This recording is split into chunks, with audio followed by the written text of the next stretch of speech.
Salam, Salve, Assalamualaikum warahmatullahi wabarakatuh. Om Swastiastu, Namo Buddhaya, salam kebajikan, salam sehat. Halo sobat sehat semuanya, kembali bersama saya Dona Hutahayan. Kali ini kita bertemu kembali dalam membahas tentang masalah tuberkulosis atau TBC. Ya, tema kita kali ini adalah deteksi dini tuberkulosis terintegrasi, terapi pencegahan tuberkulosis. Sedikit kita bacakan dulu bahwa tuberkulosis ini adalah masih menjadi masalah kesehatan, di mana pada tahun 2023 berdasarkan Global TB Report, posisi penyakit TBC ini pada urutan kedua setelah India dan disusul oleh Cina. Dengan jumlah kasus yang diperkirakan sebesar 1.060.000 dan kematian mencapai 134.000 akibat TBC. Per tahun di Indonesia terdapat 17 orang yang meninggal akibat TBC setiap jamnya. Provinsi NTT pada tahun 2024 pada posisi Maret 2024 menyumbangkan kasus terbanyak sebesar 10.140 atau sebesar 56% dari yang ditargetkan penemuan kasusnya 17.961, yang artinya masih banyak lagi yang belum ditemukan. Nah, yang belum ditemukan ini menjadi sumber permasalahan karena menjadi penular bagi masyarakat di sekitarnya. Sebagai upaya untuk penanggulangan TBC ini, pemerintah sudah menerbitkan Peraturan Presiden Nomor 67 Tahun 2021 tentang penanggulangan TBC. Terdapat 6 strategi penanggulangan TBC di Indonesia, diantaranya peningkatan akses layanan TBC bermutu dan berpihak pada pasien, serta optimalisasi upaya promosi dan pencegahan, serta pemberian terapi pengobatan pencegahan TBC atau tuberkulosis. Nah, pada hari ini kita akan membahas seputar investigasi kontak tuberkulosis terintegrasi terapi pencegahan tuberkulosis. Nah, di tengah saya ini telah hadir para narasumber yang cukup cantik-cantik dan cakep-cakep, terganteng, Kakak Stanley. Ya, kita perkenalkan satu-satu. Nah, di sini di tengah kita ada Ibu Novita, tolong angkat tangan Bu Novita. Nah, Bu Novita ini adalah pengelola program TBC di Dinas Kesehatan Provinsi NTT. Yang kedua, Bu Emi Junekoro selaku pengelola program Dinkes Kota Kupang, dan Kak Andre Louis Stanley Seran Esos dari Perdaki Keuskupan Agung Kupang. Ya, selaku host saat ini saya sendiri atas nama Dona Hutahayan akan memadu diskusi ini kurang lebih 30 menit. Ya, kita mulai dengan saat ini adalah dengan tema yang saya sebutkan tadi adalah deteksi dini tuberkulosis, TPT dan jejaring pelayanannya. Ya, selamat sore buat Ibu Emi. Saya juga menyapa Kak Andre, Bu Novi. Ya, selamat sore kita Ibu. akan mulai acara ya. Ya, sekarang kita langsung kepada pertanyaannya. Ini kami dahulu dari Bu Emi dulu ya. Ya, tidak apa-apa yang kedua tidak cemburu kan? Ya, jadi Bu Emi, nah, sekarang kita bicara ada beberapa hal yang mungkin perlu diketahui oleh sobat sehat yang saat ini sedang menyaksikan kita. Ya, terkait dengan mengenai penyakit TBC ini ya. Ibu bisa jelaskan sebenarnya apa yang dimaksud dengan penyakit tuberkulosis ini? Yang di masyarakat sih sebenarnya orang mengenal TBC gitu. Kira-kira apa ya Bu Emi ya? Iya, baik, terima kasih Ibu Dona. Ya, sahabat sobat, TBC atau tuberkulosis kalau di masyarakat lebih dikenal dengan kata TBC atau penyakit 3 huruf. Nah, TBC ini adalah penyakit menular langsung dari manusia ke manusia yang disebabkan oleh kuman atau bakteri yang namanya cantik sekali, yaitu Mycobacterium tuberculosis. Jadi penyebab TBC adalah bakteri yang namanya Mycobacterium tuberculosis. Jadi salah jika ada anggapan di masyarakat kalau orang kena TBC itu artinya penyakit yang karena guna-guna atau kita kenal dengan suami. Sekarang ya, masih ada seperti itu di masyarakat ya. Stigma itu masih ada. Itu mereka sering mengatakan TBC adalah penyakit yang disebabkan oleh suami ataukah guna-guna ataukah itu penyakit kutukan, bahkan ada yang menyebut itu sebagai satu penyakit keturunan. Ya. Nah, penyakit TBC ini dia dapat serangnya itu di paru. Dia serang utamanya itu di paru-paru, tetapi dia juga dapat menyerang ke organ tubuh lainnya, misalnya ke tulang, ke otak, ke kelenjar. Nah, yang paling banyak untuk kasus ekstra paru yang disebut ada penyakit TBC paru, ada ekstra paru. Tadi yang saya sebutkan itu ada ekstra paru. Jika kenanya mungkin di otak, di tulang, ataukah di kelenjar. Dan itu kasus yang paling banyak saya sebut di kota Kupang ya. Itu kebanyakan di kelenjar. Kelenjar itu sebagian di bagian leher. Ya. Jadi TBC ini dia dapat menyerang di setiap bagian tubuh manusia, hanya yang dia tidak bisa serang yaitu hanya pada rambut dan kuku. Oh gitu ya. Ya, selain itu bakteri ini dapat menyebabkan sakit di seluruh bagian tubuh kita.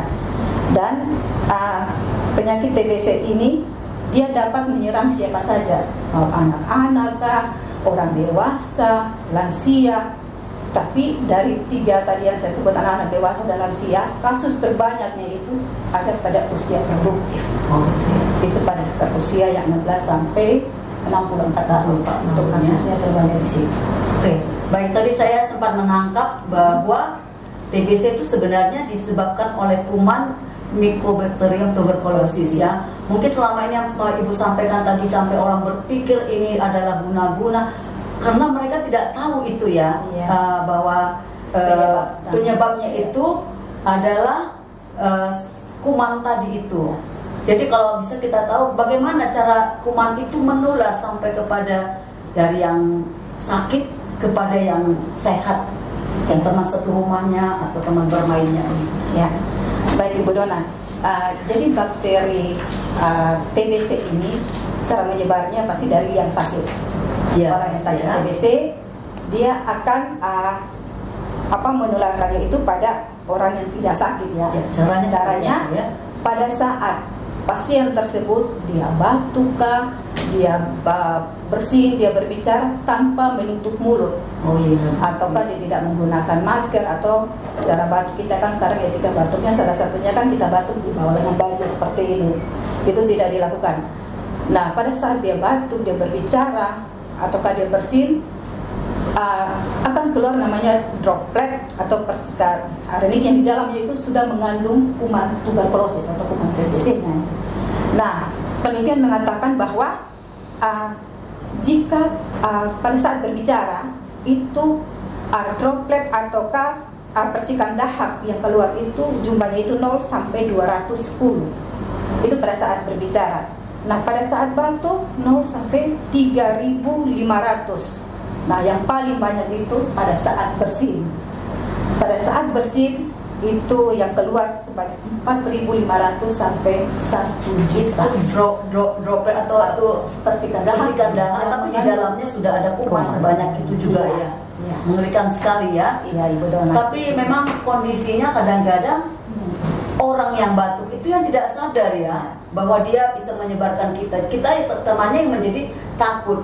Jadi terbalik, seharusnya kita punya kesadaran sedikit ya, kalau memang itu tadi dari berbicara, dari batuk, dari bersin itu dapat menyebarkan, sebaiknya tadi itu yang Ibu sarankan kita harus menutup mulut ya, menutup mulut, tapi dengan apakah dengan tangan begini atau ada dengan cara apa? Kita tahunya dengan tangan kita kembali megang makanan kan itu. Ya, jadi kan untuk ketika batuk kita, misalnya pada saat batuk kita harus menutup mulut, misalnya pakai tisu, kemudian tisunya itu kita harus buang, jangan di sembarang tempat juga, di tempat sampah. Atau pada saat batuk kita harus menggunakan masker, dan juga salah satunya kita batuk mungkin di bawah dengan baju. Iya, seperti itu. jangan langsung pakai tangan begini ya. Iya. Karena ini tangan selain ya kita jama makanan, kita juga berhubungan dengan orang gitu. Oke, satu lagi ini ada dua lagi pertanyaan buat Bu Emi. Yang gimana Bu Emi? Mungkin saya lanjutkan. Iya, silakan Bu Emi. Penjelasan tadi tentang cara penularan. Nah, pada saat orang tersebut yang sakit di sini, yang sakit TBC yang aktif, pada saat dia batuk, berbicara, atau pada saat dia bersin, kuman itu akan keluar, dan kuman itulah yang akan dihirup oleh orang yang sehat. Ya, kuman yang dihirup oleh orang sehat itu akan menyebar ke bagian tubuhnya, mulai dari paru atau ke tadi bagian tubuh lainnya yang bisa kuman ini hidup. Nah, jika orang itu sehat, dalam keadaan sehat, antibodi dia kuat atau imun dia kuat, orang itu akan tetap sehat, dia tidak akan sakit TBC. Nah, ini yang kita kenal dengan TBC laten. Nanti mungkin akan dijelaskan lebih rinci apa itu TBC laten oleh Ibu Novi sebentar.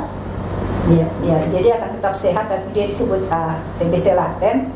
Namun jika daya tahan tubuhnya kurang atau tidak bagus, nah orang itu bisa sakit TBC.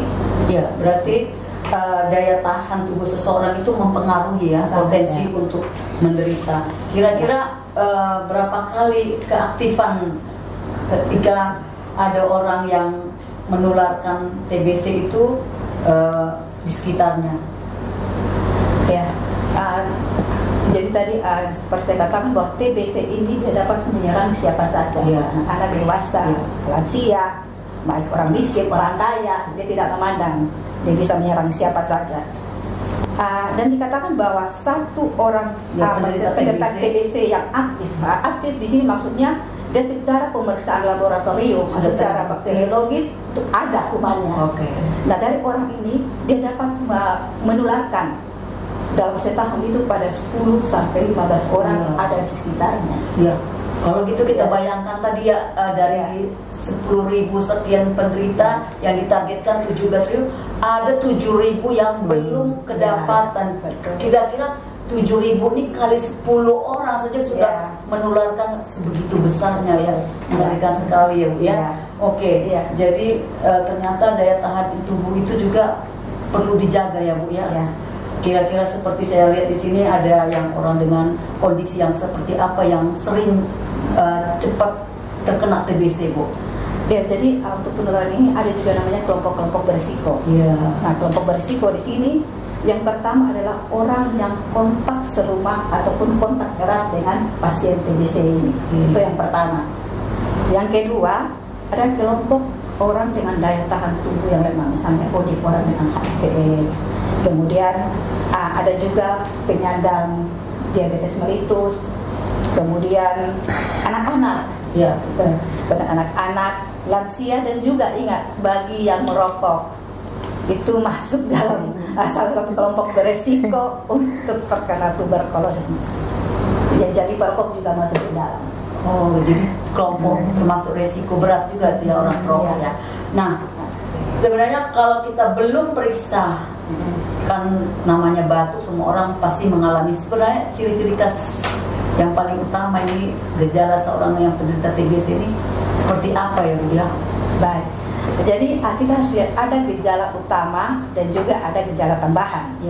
Nah, gejala utama itu batuk terus menerus, berdahak ataukah tidak.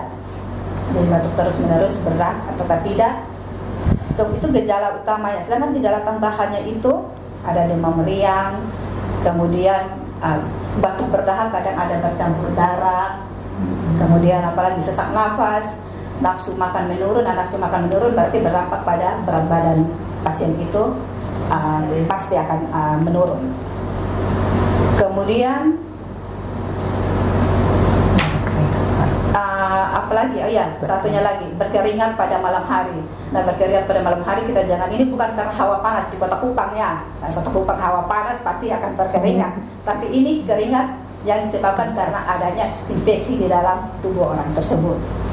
Yaitu gejala utama dan gejala tambahan. Tapi perlu diingat bahwa jika kita lihat terus setahun ini gejala terduga TBC. Kita masih mengatakan ini sebagai terduga TBC. Terduga ya, belum kita bilang kasus. Iya, karena belum ada diagnosa pastinya. Jadi kita lihat ada saudara kita, ada teman-teman kita yang mempunyai gejala seperti ini, kita jangan langsung menjudge bahwa kamu TBC, tidak boleh. Tapi kita masih sebatas menyarankan dia untuk melakukan pemeriksaan di vaskes terdekat, misalnya puskesmas, rumah sakit atau klinik. Mengapa? Karena gejala yang seperti TBC ini juga hampir sama dengan semua gejala pada sakit pernafasan. Misalnya kayak COVID kemarin, itu kan mirip dengan TBC. Jadi jika orang mempunyai gejala seperti ini, kita masih mengatakan dia itu sebagai terduga TBC, belum menyatakan dia itu sebagai kasus TBC, kecuali dia sudah sampai ada penegakan diagnosa pasti bahwa dikatakan dia itu sakit TBC atau tidak. Oh ya, jadi berarti kalau ada orang dengan gejala seperti itu sebaiknya kita sarankan ke fasilitas kesehatan yang mungkin bisa dari mulai puskesmas sudah bisa ya, Bu ya? Iya, betul sekali. Misalnya kalau kami di Kota Kupang itu kami sudah ada jejaring kerjasama terus dengan puskesmas, rumah sakit di sini baik rumah sakit pemerintah, swasta, TNI, Polri, dan juga dengan klinik-klinik yang ada di Kota Kupang. Namun ada beberapa vaskes yang dia masih hanya sebatas penemuan. Kalau sudah ada ini, dia akan rujuk ke vaskes lain yang dia sudah sampai pada tahap pengobatan. Oh begitu ya. Jadi sudah ada jejaring itu ya. Sudah ada. Ya. Jadi tapi sebaiknya ini kalau ada pasien TBC misalnya, dia tadi datang bagus ke rumah sakit atau ke puskesmas ya? Kalau untuk program TBC, dia di semua vaskes itu sama. Karena pelaksanaan SOP-nya sudah sangat jelas untuk TBC. Jadi mau di puskesmas, mau di rumah sakit, pasti akan sama. Jadi pemeriksaannya alurnya seperti ini, dapat obatnya pun akan sama. Ya. Baik Bu Emi, tadi kita sudah berbincang-bincang dengan Bu Emi sebagai pengelola program TBC di Dinas Kota Kupang. Mungkin sebelum kita masuk ke Bu Novi, sebentar kita dengarkan dulu sedikit lintasan berita tentang NTT ya.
kembali kepada Ibu Novi selaku penanggung jawab program TBC di Dinas Kesehatan Provinsi NTT. Ya, Bu Novi, tadi Bu Emi sudah banyak menjelaskan tentang apa itu tuberkulosis, gejalanya, sampai bagaimana kita bisa melakukan pencegahan dan pengobatan dengan tuntas melalui fasilitas kesehatan yang kebetulan juga di Kota Kupang ini semua sudah bermitra, sudah punya jejaring ya. Jadi untuk Bu Novi mungkin saya akan bertanya bahwa penyakit TBC ini katanya dapat menular kepada sekeliling orang, tapi kenapa saat ini kita masih menemukan itu sebesar 56% saja? Kira-kira bagaimana upaya kita untuk supaya kita mencapai 100% dari yang kita targetkan 17.000 sekian orang? Karena kalau tidak kita temukan yang sisanya itu kan sangat berbahaya, Bu Novi. Ya. Mungkin ada satu program dari sebagai kita dinas kesehatan ini kan punya kebijakan yang mau kita lanjutkan ke 22 kabupaten kota. Ya. Ibu Novi bisa cerita secara programnya. Ya. Ya, baik. Ya, terima kasih Ibu Dona. Salam sehat untuk Bapak Mama, bersaudara semua yang sedang menyaksikan channel ini. Jadi seperti yang sudah disampaikan oleh Ibu Emi dari Dinas Kesehatan Kota Kupang bahwa TBC ini adalah penyakit menular, tetapi TBC bisa disembuhkan asalkan dideteksi secara dini dan pasien tersebut minum obat secara teratur sampai tuntas. Jadi untuk itu kami di program tuberkulosis juga ada beberapa upaya-upaya atau strategi-strategi yang kita lakukan untuk berkaitan dengan penemuan terduga TBC. Jadi ada beberapa strategi. Strategi pertama itu adalah strategi penemuan kasus pasif intensif di fasilitas pelayanan kesehatan. Jadi strategi pasif intensif di fasilitas pelayanan kesehatan ini terintegrasi dengan semua program yang ada di Vaskes, Ibu. Jadi kegiatan ini berupa kegiatan screening kepada semua orang yang datang ke fasilitas pelayanan kesehatan. Kemudian juga kegiatan ini juga terintegrasi dengan program-program tertentu seperti dengan penyandang diabetes mellitus, kemudian orang dengan HIV ataupun pekerja migran Indonesia. Jadi seperti yang sudah dijelaskan Ibu Emi tadi berkaitan dengan faktor-faktor risiko. Kemudian strategi yang kedua yaitu strategi yang bersifat aktif masif di masyarakat. Jadi kalau strategi yang kedua ini kegiatannya dilakukan di luar dari fasilitas pelayanan kesehatan. Ya, jadi salah satu kegiatan yang secara rutin dilakukan oleh teman-teman di Vaskes adalah kegiatan investigasi kontak. Itu secara rutin dan sistematik dilakukan bagi kunjungan rumah kepada pasien dan keluarga yang terdapat pasien, atau kita sebut di program itu dengan sebutannya adalah kasus indeks. Kemudian karena kegiatan yang kedua ini bersifat aktif masif di masyarakat, Ibu, jadi kita juga ada kegiatan screening untuk populasi-populasi berisiko. Jadi untuk screening pada kegiatan populasi berisiko ini bisa dilakukan secara tunggal, ada juga dilakukan secara paralel. Di mana yang dilakukan secara paralel ini kita dengan menggunakan mobile X-ray. Jadi kami di program biasa disebut dengan istilah active case finding. Jadi kegiatan ini terintegrasi dengan alat. Kebetulan kita di Provinsi Nusa Tenggara Timur diberikan bantuan dari Kementerian Kesehatan berupa 2 alat portable X-ray yang saat ini penempatannya ada di Poltekkes Kemenkes Kupang dan yang kedua ada di RSUP Benboy. Dan kami di program TBC juga tahun 2024 kemarin sudah melakukan kegiatan penemuan aktif di masyarakat ini di beberapa kabupaten. Ada di Kabupaten Sumba Timur, Kabupaten Manggarai Barat, dan juga Kabupaten Sika. Dan pada tahun sebelumnya juga sudah dilakukan di Kabupaten Manggarai, Kabupaten TTS, Kabupaten Kupang, dan Sumba Barat Daya. Jadi ada 2 strategi kegiatan penemuan yang biasa dilakukan oleh teman-teman di fasilitas pelayanan kesehatan. Saya sangat tertarik sekali tadi Bu Novi yang mengenai X-ray mobile itu. Dari pengalaman Bu Novi yang melakukan screening, Ya. memang berapa persen akhirnya dapat dari kegiatan itu? Oke, baik. Terima kasih Ibu Dona. Ya. Jadi kami ada beberapa strategi untuk kegiatan aktif masif di masyarakat ini. Ada dua. Jadi bisa dilakukan pada populasi umum dan juga bisa dilakukan juga pada populasi beresiko. Kalau yang dilakukan pada populasi umum, kita tentunya tetap melihat wilayah-wilayah dengan beban tinggi, beban TBC tinggi. Jadi kita tetap berbasis pada data kasus indeks yang ada di fasilitas pelayanan kesehatan yang ada. Kemudian juga kita ada yang kedua, yaitu pada populasi khusus atau populasi berisiko.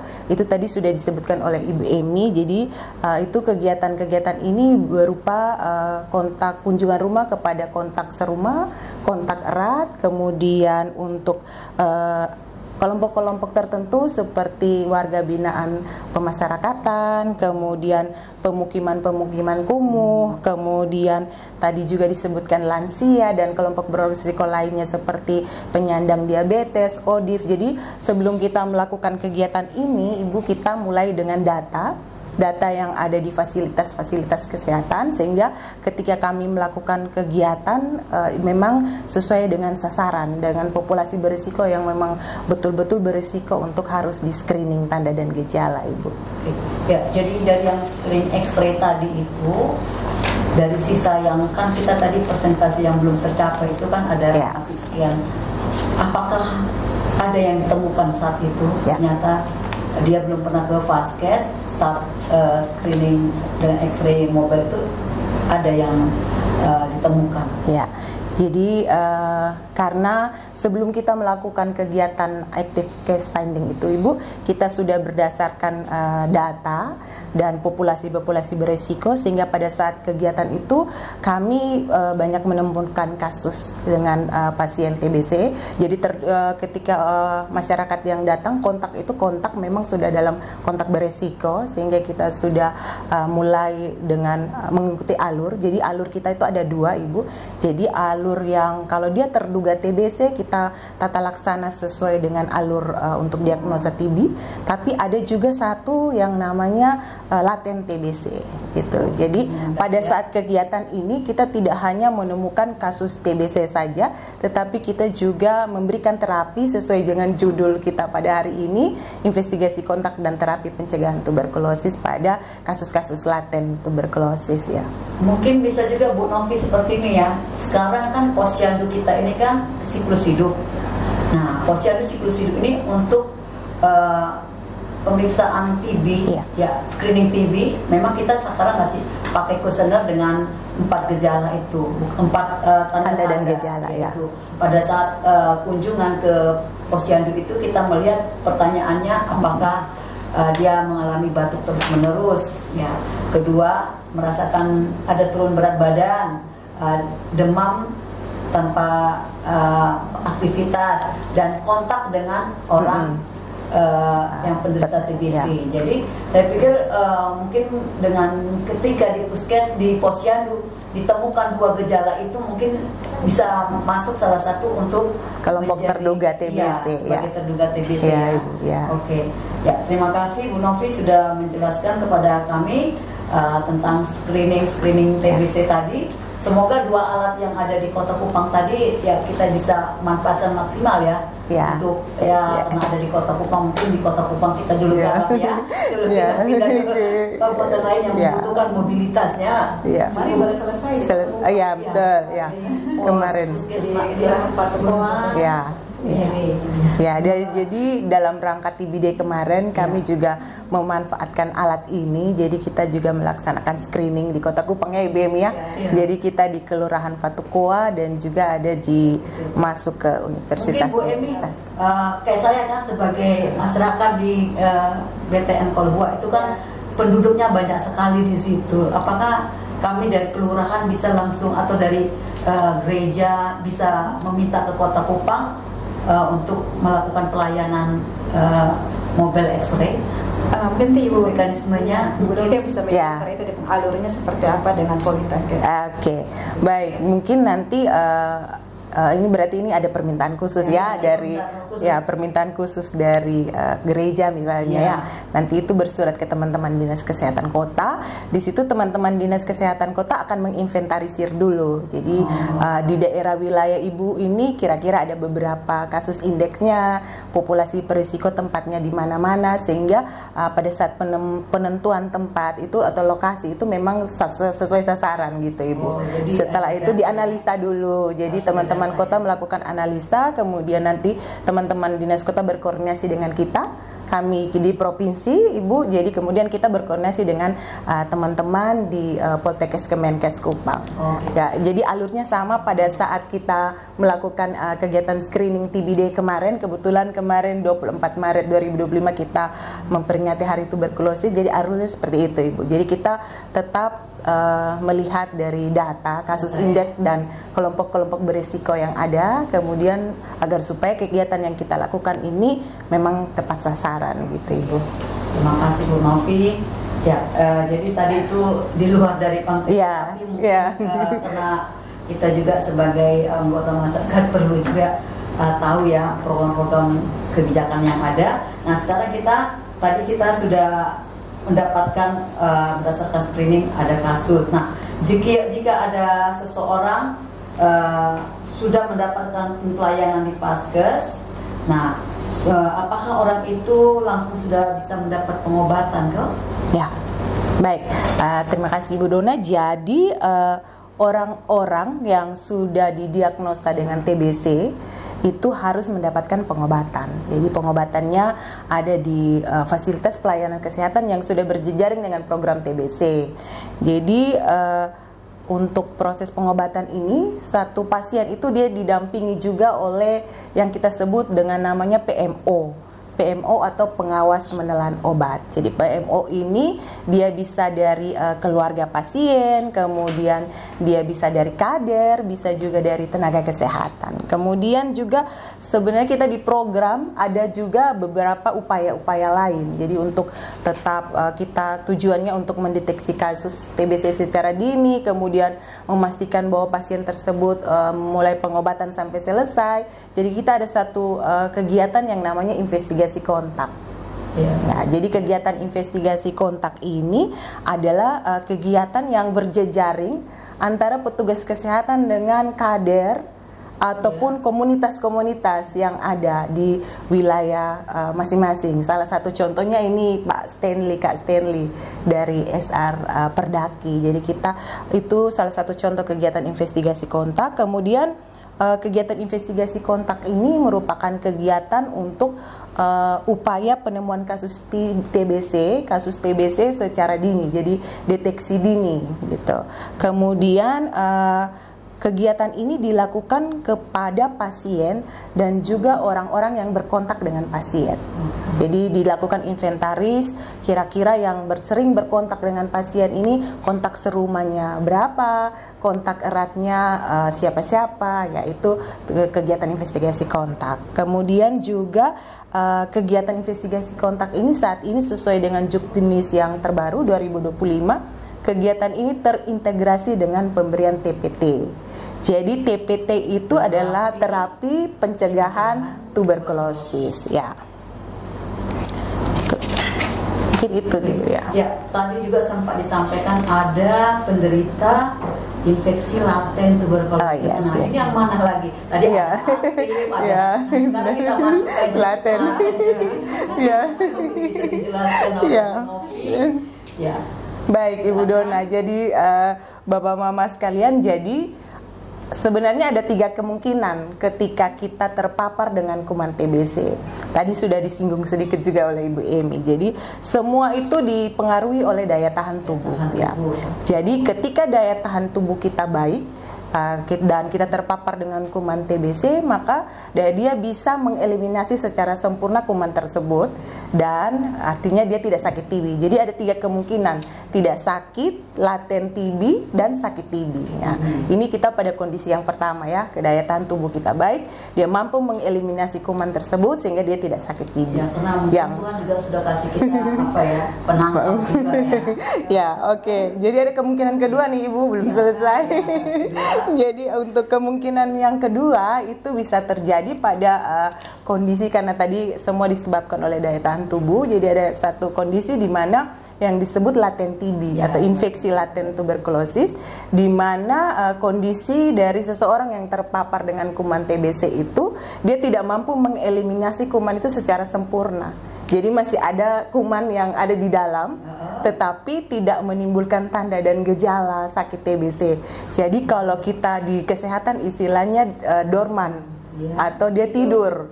Tetapi pada suatu saat kondisi tertentu, pada saat kita daya tahan tubuh kita menurun, kuman tersebut bisa aktif dan menjadi sakit TB. Nah ini yang itu. Jadi ketika dia laten atau dorman, ini dia sudah bisa menularkan enggak? Tidak. Jadi kalau laten TB ini dia tidak ada gejala dan tidak menularkan. Jadi dia tidak carrier. Tidak. Kalau carrier itu kan dia walaupun tidak terlihat gejala tapi dia menularkan. Kalau laten TB dia tidak menularkan. Jadi dia tidak ada gejala dan juga tidak menularkan.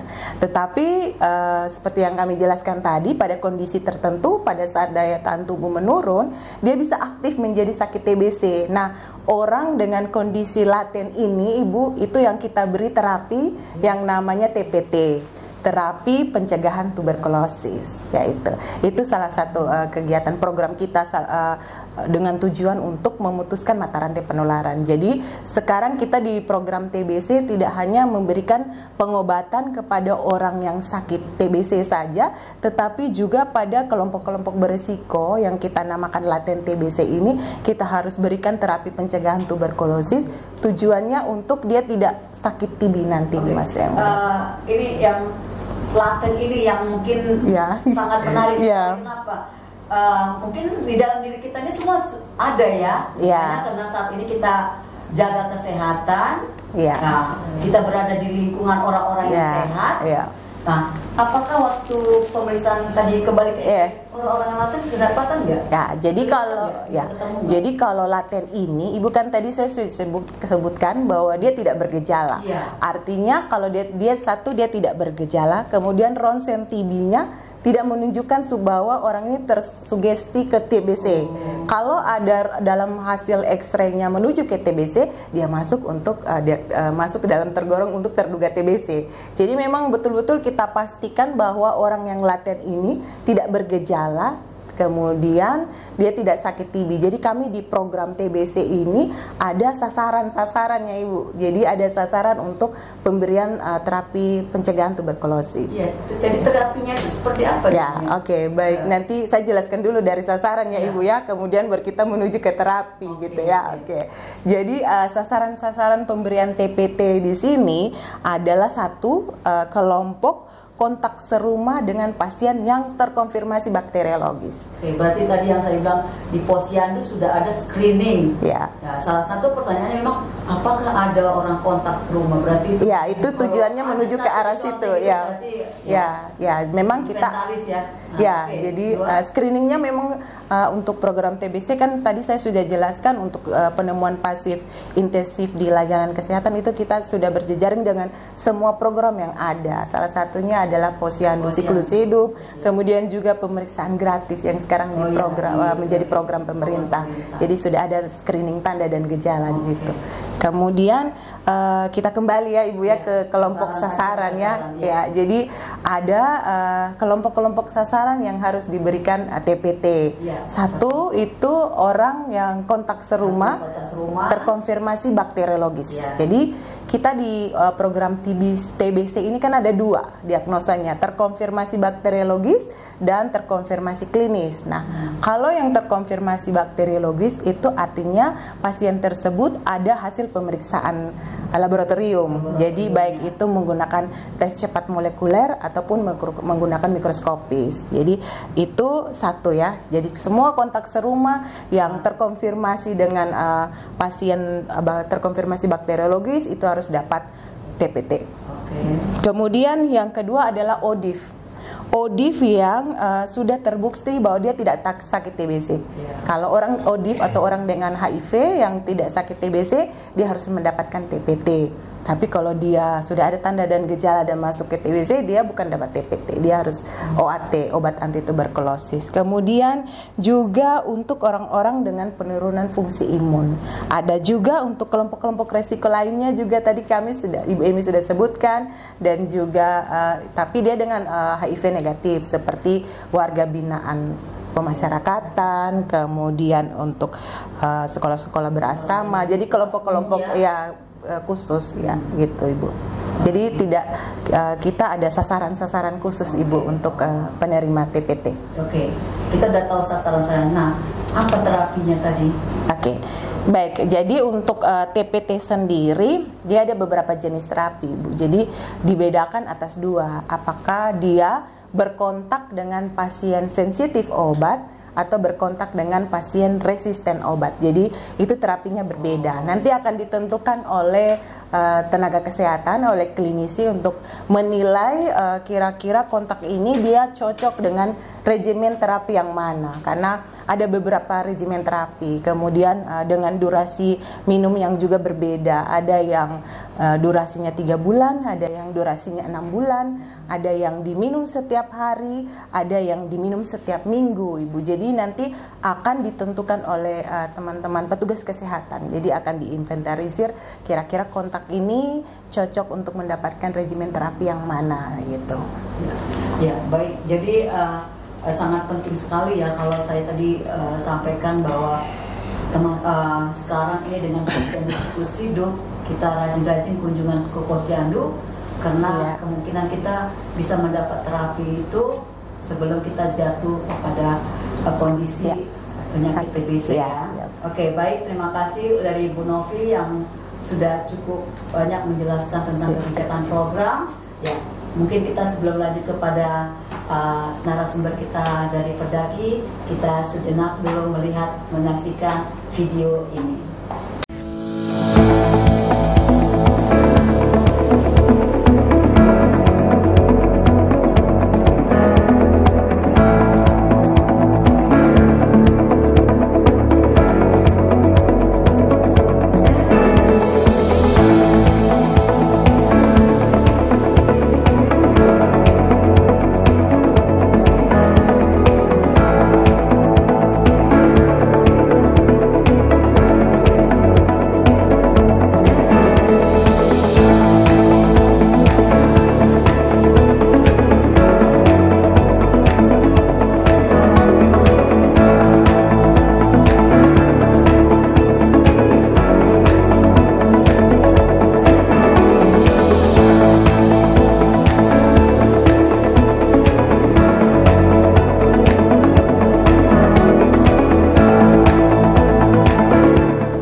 narasumber kita ini cowok yang ganteng di antara kami.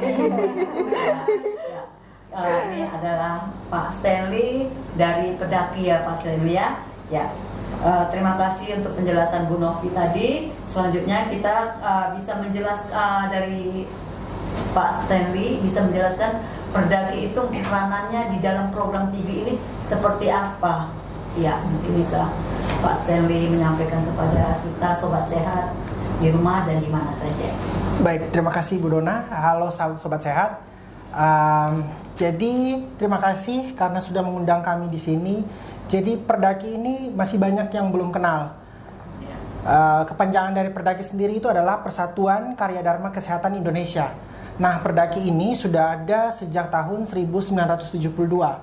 Jadi kami disebut dengan organisasi yang diinisiasi oleh biarawan biarawati pada saat itu. Nah, walaupun sudah ada sejak lama, namun memang Perdaki baru hadir di NTT di tahun 2016.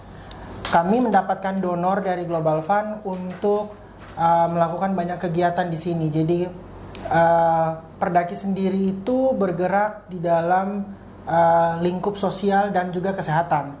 Namun Perdaki yang dihandle oleh kami di Kota Kupang, di NTT khususnya, yaitu di program TBC. Ada juga program malaria, namun itu memiliki diinisiasi oleh PR yang berbeda dengan kami. Nah, kalau kami sendiri melalui pendonor yaitu Global Fund, kami dihandle oleh PR Konsorsium STPI Penabulu. Nah, saat ini kami sudah ada 6 wilayah kota kabupaten intervensi. Dimulai dari tahun 2016 kami punya 3 wilayah intervensi, yakni Kota Kupang, Kabupaten Kupang, dan juga Timur Tengah Selatan. Kemudian di tahun 2021 kami menambah 2 wilayah intervensi, yaitu Sumba Barat Daya dan juga Sika. Dan di tahun 2025 ini kami menambah 1 wilayah intervensi baru, yaitu Kabupaten Ende. Nah, beberapa kegiatan utama kami yaitu yang pertama adalah melakukan investigasi kontak rumah tangga terhadap kasus indeks terkonfirmasi bakteriologis. Jadi kalau di program TB sendiri untuk terkonfirmasi ada terkonfirmasi bakteriologis dan juga terkonfirmasi klinis. Namun sesuai dengan arahan Juknis dari Kemenkes bahwa komunitas, dalam hal ini Perdaki, kita ditugaskan untuk melakukan investigasi kontak terhadap indeks kasus bakteriologis. Yang berikut kita juga melakukan yang namanya community outreach atau penyuluhan.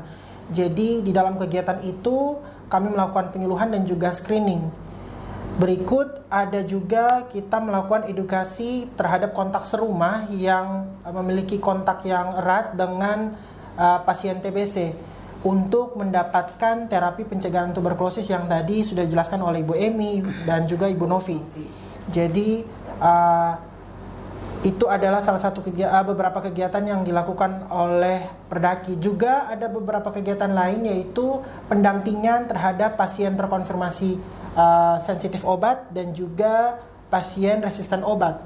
Itu juga kami lakukan pendampingan.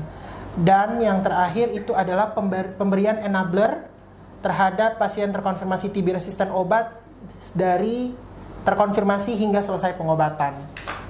Begitu, Ibu. Oke, baik Pak Stanley. Jadi terkait kegiatan dari Perdaki itu sendiri, pemberdayaan masyarakatnya di mana ya?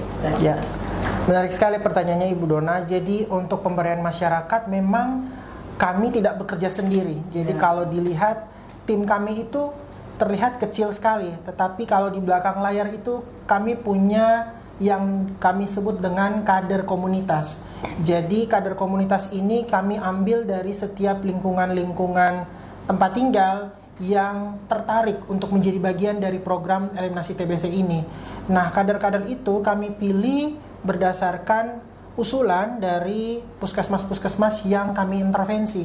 Jadi dari puskesmas akan menyarankan beberapa kader-kader aktif, mulai dari kader posyandu, kader ILP. Jadi kader-kader itu yang kami latih oleh komunitas, kami berikan pemahaman dasar tentang TBC, mulai dari kegiatan investigasi kontak, penyuluhan, informasi-informasi dasar tentang TBC, kemudian nanti bagaimana kader akan melakukan active case finding, jadi penemuan kasus aktif di lingkungan tempat tinggal mereka masing-masing, gitu. Dan sesuai dengan dana dari pendonor yaitu Global Fund, kami akan memberikan reward terhadap kader-kader yang sudah bekerja melakukan active case finding. Seperti itu, Ibu Rona. Oke, baik Pak Stan. Jadi kader dari Perdaki itu memanfaatkan kader yang sudah ada ya? Memberdayakan kan, sekarang kita kan punya kader posyandu dan itu dimanfaatkan kembali menjadi kader untuk program TB ini, atau masih ada lagi kader di luar itu? Betul. Jadi kalau untuk kader sendiri, kami punya kader yang memang baru terjun di dunia kader, langsung kader TBC. Ada juga kader-kader yang memang kita ajak dari kader-kader Posyandu, karena menurut kami kalau untuk kader-kader Posyandu, kader ILP atau siklus hidup itu, mereka sudah punya pemahaman yang cukup bagaimana mereka berkomunikasi dengan lingkungan sekitar. Jadi ketika kita memaparkan tentang informasi dasar tentang TBC, kegiatan-kegiatan yang akan dilakukan, sebenarnya mereka sudah satu langkah di depan. Jadi mereka tidak sulit lagi untuk turun ke lapangan. Namun untuk kader-kader baru yang mau bergabung, kami tidak pernah menutup pintu. Artinya kami tetap membuka akses kepada siapapun orang-orang yang ingin bergabung bersama komunitas kami, yang ingin menjadi kader untuk mensukseskan program eliminasi TBC di lingkungan mereka masing-masing. Kami sangat welcome dengan mereka. Ya, jadi saya juga tertarik sekali kalau kita bisa memanfaatkan kader ini untuk program, karena masih ada di stigma masyarakat itu kalau TBC ini dianggap penyakit yang memalukan ya. Tapi karena kader itu berasal dari masyarakat itu, dekat situ, mungkin dia lebih bisa membuka diri. Jadi saya sangat tertarik pemberdayaan masyarakatnya itu memanfaatkan para kader itu yang berasal dari daerah tersebut, sehingga lebih bisa terbuka begitu ya. Oke, semoga apa yang kita bicarakan tadi, baik dari Bu Emi sebagai yang punya wilayah Kota Kupang ini, mungkin bisa menjadi salah satu hal yang bisa diambil dari teman-teman atau kabupaten lain untuk program-program yang sudah dijalankan. Begitu juga tadi dari Bu Novi atas kebijakan pemerintah yang saat ini, mulai dari kementerian sampai dinas kesehatan provinsi, ya semoga berjalan sampai di 22 kabupaten kota ini secara maksimal. Dan tadi Perdaki yang masih 6 wilayah ya kita berharap jangan sampai 6, minimal ya 2,5 tambah 1 gitu, baru namanya NTT Pak. Ya, jangan sampai kita kerja di 6 kabupaten tapi kita bawa nama NTT. Ya, kalau bisa bawa nama NTT itu berarti setengah N tambah 1, artinya 11 kabupaten tambah 1 lagi, jadi ya 12 lagi itu ya. Oke, sebelum kita mengakhiri podcast kita sore ini, mungkin ada pesan-pesan yang bisa disampaikan para narasumber kita sebelum kita mengakhirinya. Mungkin kami minta dari Bu Emi apa yang bisa disampaikan untuk pesan-pesan kepada sobat-sobat sehat yang ada di rumah dan di mana saja. Mari kita dengarkan. Ya, baik, terima kasih Bu Dona. Baik Bapak Mama, kakak adik dan saudara semua yang ada di NTT, khususnya di Kota Kupang, jika terdapat pesan saya, jika terdapat gejala-gejala yang menjurus ke TBC, maka segeralah mengunjungi puskesmas, rumah sakit, ataukah klinik untuk melakukan pemeriksaan. Karena lebih cepat ditemukan, lebih cepat diobati, maka lebih cepat sembuh. Dan ini merupakan salah satu strategi dalam memutuskan mata rantai penularan TBC yang ada di sekeliling kita. Karena dengan menyembuhkan pasien TBC, maka itu pun akan melindungi saudara ataupun orang-orang yang berada di sekitar dia dari penyakit TBC. Terima kasih. Ya, mungkin dari Bu Novi bisa menyampaikan kepada sobat sehat kita apa yang perlu dilakukan. Baik.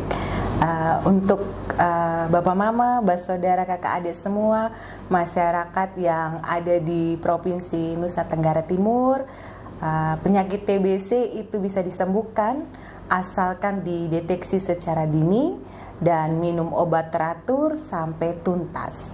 Untuk itu, Bapak Mama sekalian yang punya tanda dan gejala TBC, segera datang ke fasilitas pelayanan kesehatan terdekat.